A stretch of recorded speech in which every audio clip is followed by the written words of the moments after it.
스가랴서 전체가 14장으로 구성되어 있는데 전반부인 1장부터 8장과 후반부인 9장부터 14장의 언어 표현이 매우 다릅니다. 비춰지는 이미지도 상당히 다릅니다. 그러므로 전반부와 후반부 사이에는 꽤 많은 시간차가 있다라고 볼 수 있습니다.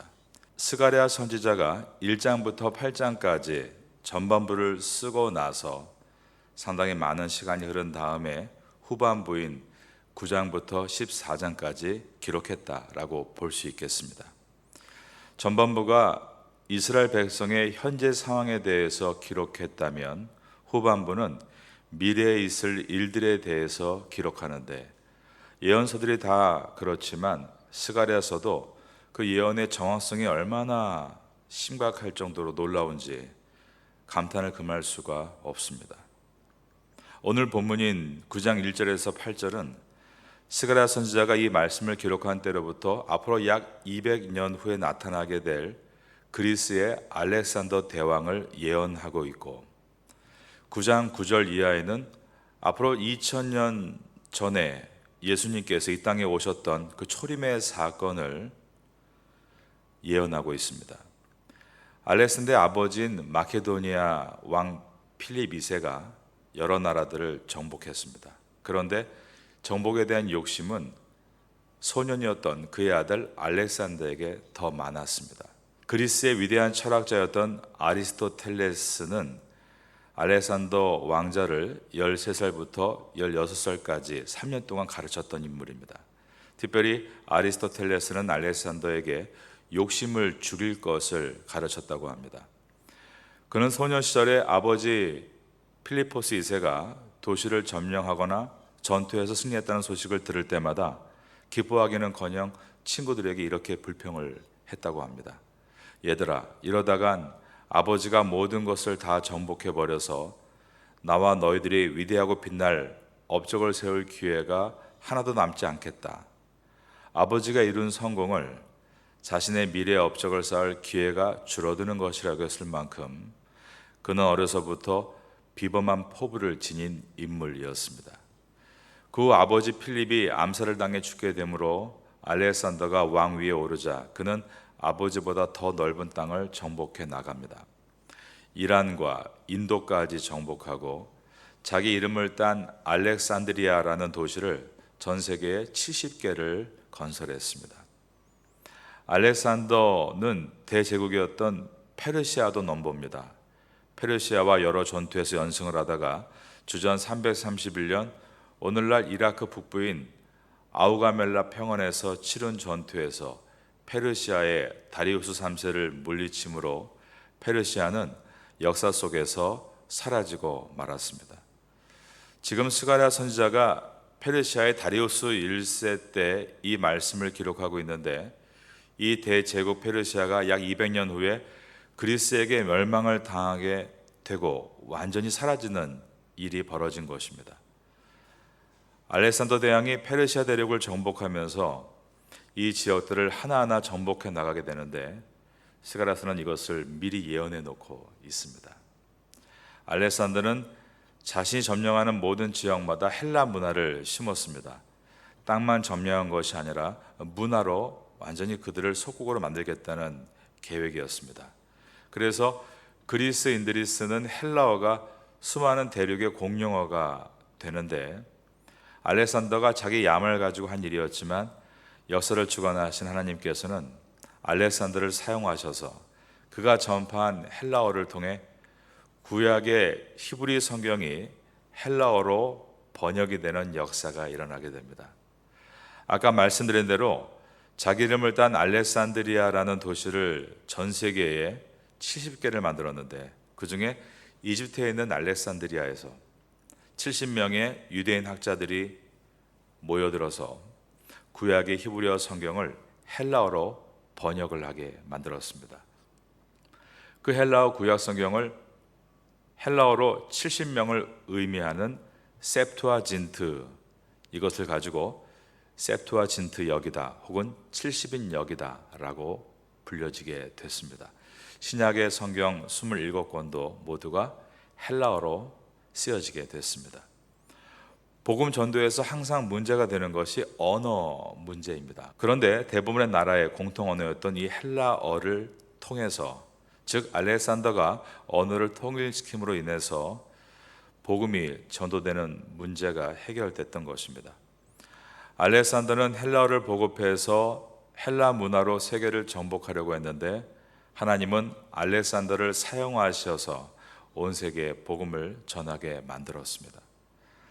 알렉산더는 팔레스틴 북부 지역을 정복하고 하드락 땅을 정복합니다. 오늘 본문의 첫 절인 스가랴서 9장 1절을 읽어보겠습니다.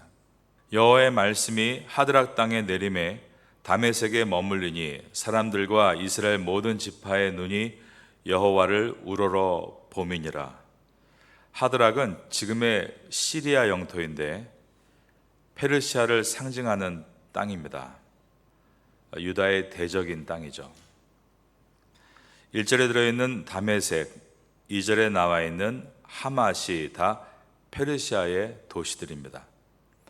알렉산더가 하드락 땅에 들어와서 다메섹을 점령하고 하맛도 점령한 것이 역사에 나와 있는데 그 역사가 그대로 먼저 예언되어 있는 것입니다. 2절입니다. 그 접경한 하맛에도 임하겠고 그 다음에 두로와 시돈에도 임하리니라고 되어 있는데, 두로와 시돈은 페니키아에 속한 지중해 동부 연안의 항구 도시들인데 페니키아가 자랑하는 두 도시였습니다. 두로와 시돈은 그 당시 지중해 무역으로 엄청난 돈을 벌어들이고 있었습니다. 3절은 이 두 도시가 은이 먼지처럼 쌓이고 금이 진흙처럼 쌓이는 도시였다라고 기록합니다. 3절을 보겠습니다. 두로는 자기를 위하여 요새를 건축하며 은을 티끌같이 금을 거리에 진흙같이 쌓았도다. 두로와 시돈은 한 번도 정복을 당한 적이 없는 교만한 도성들이었습니다. 그러한 도성을 향해 하나님은 심판의 도구로 알렉산더를 보내신 것입니다. 두로는 육지에서 바다로 2.5km 떨어진 섬에 난공불락의 강력한 성을 구축해서 어떤 나라도 무너뜨리지 못했던 도시였습니다. 아수르도 5년 동안 이 부유한 섬을 탈환하기 위해 달려들었지만 결국 함락시키지 못했고, 바벨론의 느부갓네살도 무려 13년 동안이나 탈환하려고 했지만 성공하지 못했습니다. 그런데 알렉산더가 7개월 동안 섬까지 이르는 제방을 쌓은 끝에 결국 이 두로를 탈환했던 것입니다. 4절입니다. 주께서 그를 정복하시며 그의 권세를 바다에 쳐 넣으시리니 그가 불에 삼켜질지라. 알렉산더가 두로를 탈환한 것을 주께서 그를 정복하시며 그의 권세를 바다에 쳐 넣었다라고 예언했습니다. 역사를 주관하신 하나님이 세상의 망을 이용해 교만하고 타락한 땅을 심판하신다는 것을 보여주신 말씀인 것입니다. 팔레스틴 북부 지역에만 교만한 것이 아니었습니다. 남부도 교만했습니다. 남부는 대체로 해안 도시들인데 부유하고 군사적으로 막강했기 때문에 교만할 수밖에 없었습니다. 그런데 페니키아의 두로가 무너졌을 때 그 아래에 있던 블레셋의 도시들이 다 겁을 먹은 것입니다. 남부 지역을 블레셋이라고 부르는데 오늘날의 팔레스타인, 이 발음이 블레셋에서 나온 말입니다. 이 남부의 유명한 도시에 가사, 에그론, 아수글론, 아스돗이 있습니다. 5절과 6절입니다. 아수글론이 보고 무서워하며 가사도 심히 아파할 것이며 에그론은 그 소망이 수치가 되므로 역시 그러하리라. 가사에는 임금이 끊어질 것이며 아스글론에는 주민이 없을 것이며 아스돗에는 잡족이 거주하리라. 내가 블레셋 사람의 교만을 끊고. 7절에 보면 그 입에서 그 피를 그 이 사이에서 그 가증한 것을 제하리라 하고 라고 하셨습니다. 블레셋 사람들은 그들의 신에게 제사를 드릴 때 그 제물의 피를 마시고 그 제물의 고기를 먹습니다. 그들을 하나님께서 심판하신다라고 예언하셨는데 교만한 그들의 뿔을 더 큰 뿔인 알렉산더를 사용하셔서 그들을 심판하심으로 예언을 성취하신 것입니다. 7절 말씀을 다 같이 읽겠습니다. 시작. 그의 입에서 그의 피를 그의 이사이에서 그 가증한 것을 제거하리니 그들도 남아서 우리 하나님께로 돌아와서 유다의 한 지도자 같이 되겠고 에그로는 여부수 사람 같이 되리라. 알렉산더가 북쪽에서 남쪽까지 정복을 한 것입니다. 그런데 알렉산더가 오직 한 군데 무너뜨리지 못한 곳이 있었습니다. 9장 8절에 보면 하나님께서 내 집을 둘러 진치고 막아서 군대가 들어오지 못하게 하리라 라고 되어 있습니다. 여기서 내 집이란 예루살렘 성을 말합니다. 8절 말씀, 내가 내 집을 둘러 진을 쳐서 적군을 막아 거기 왕래하지 못하게 할 것이라. 포악한 자가 다시는 그 지경으로 지나가지 못하리니 이는 내가 눈으로 친히 봄이니라. 지도를 보면 시리아가 북쪽에 있고 애굽은 남서쪽에 있습니다. 바벨론은 동쪽에 있습니다. 그러면 알렉산더가 북쪽 시리아에서 남서쪽 애굽을 정복하려 내려갈 때 그 사이에 있었던 예루살렘은 어떻게 됐는가? 알렉산더가 남서쪽 애굽에서 이제 동쪽으로 지나가서 바벨론을 향해 올라갈 때 그 길목인 예루살렘이 어떻게 됐는가? 이스라엘은 당연히 알렉산더에게 압살을 당해야 맞습니다. 그런데 역사를 보면 알렉산더는 예루살렘을 손대지 않습니다.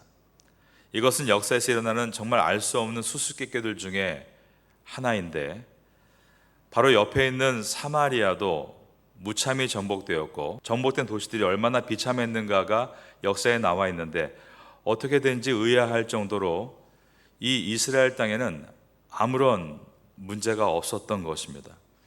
이 기적은 하나님께서 말씀하신 예언을 성취하기 위해서 일어난 놀라운 일이었습니다. 역사학자 요세푸스는 유대 고대사에서 이 부분을 이렇게 기록해 놓습니다. 당시 예루살렘의 대제사장이었던 아또아는 알렉산더가 다가온다는 소식에 매우 두려워했다. 하지만 그는 꿈에서 신의 계시를 받았는데 자신과 제사장들은 예복을 차려입고 백성들은 모두 흰옷을 입은 채로 성문을 열고 알렉산더를 맞이하라는 지시를 받았다. 행렬을 본 알렉산더는 놀랍게도 말에서 내려 대제사장에게 먼저 절을 했다. 그의 부하들이 의아해하자 알렉산더는 나는 이 사람에게 절한 것이 아니라 그가 섬기는 신에게 경의를 표한 것이다.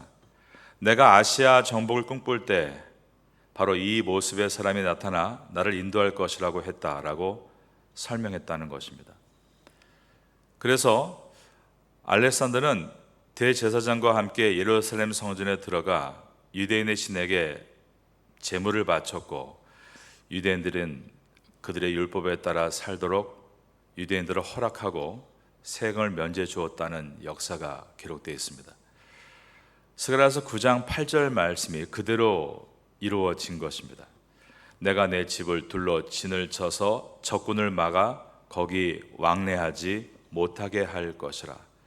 이스라엘은 아브라함 때부터 구약시대 2000년을 살아오면서 하나님의 보호가 없다면 벌써 죽었을 민족입니다.